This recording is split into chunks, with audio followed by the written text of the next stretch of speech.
থেকে ট্রেনিং নিয়ে এসে বিএনপি নেতারা এখন বড় বড় কথা বলে।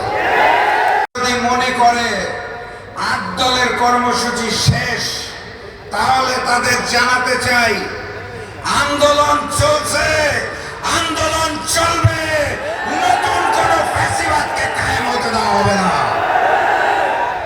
সংগ্রামী সাথী এবং বন্ধুগণ, আজকে ৬ ডিসেম্বর, আজকে থেকে ৩৫ বছর আগে আজকের এই দিনে ৬ ডিসেম্বরে বাংলাদেশের দ্বিতীয় স্বৈরাচার এরশাদের পতন হয়েছিল। আজ সেই ৬ ডিসেম্বর। দ্বিতীয় স্বৈরাচার বললাম কারণ প্রথম স্বৈরাচারের পতন হয়েছিল ১৯৭৫ সালের ১৫ই আগস্ট।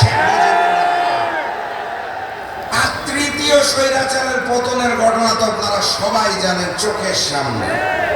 ৫ই আগস্ট বাংলাদেশ ছেড়ে গণঅভ্যুত্থানের মুখে ভারতীয় হিন্দুস্তানের তিলকওয়ালী মুখ্যমন্ত্রী ফ্যাসিস্ট শেখ হাসিনা তার নিজের দেশ ভারতে পালিয়ে গেছে।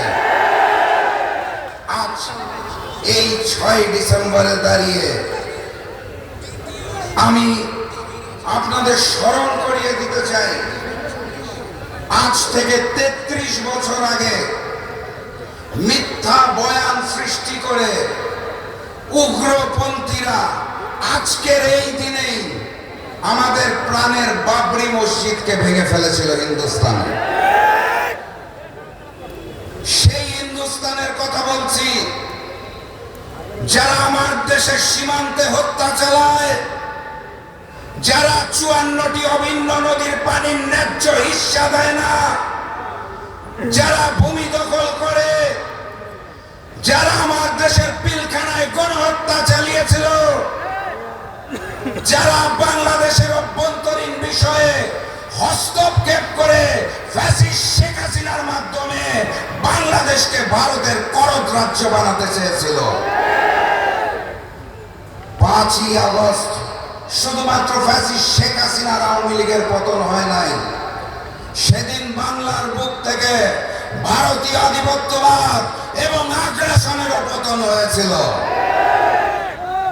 সেই হিন্দুস্তানের শিলং থেকে ট্রেনিং নিয়ে এসে বিএনপি নেতারা এখন বড় বড় কথা বলে। সেই হিন্দুস্তানের পক্ষে আজকাল নিয়ে বিএনপি বড্ড বেশি কথা বলে। তারা বলতে চায় আওয়ামী লীগের নৌকার ভোট নাকি আজকাল তাদের দাবি। বিএনপি বলতে চায় তারা শরিয়া আইনে বিশ্বাস করে না। তারা বলতে চায় তারা আওয়ামী লীগের সকল হত্যা মামলা তুলে নেবে। বাংলাদেশের জনগণের বুঝতে বাকি নাই, ওই হিন্দুস্তানের বন্ধু আওয়ামী লীগের জায়গা এখন বিএনপি নিয়েছে। হিন্দুস্তানের নতুন বন্ধুর নাম বিএনপি। বাংলার জনগণ যেভাবে হিন্দুস্তানের বন্ধু আওয়ামী লীগকে বিতাড়িত করেছিল, একইভাবে আগামী নির্বাচনে বিএনপিকেও বিতাড়িত করবে ইনশাআল্লাহ। সংগ্রামী সাথী এবং বন্ধুগণ,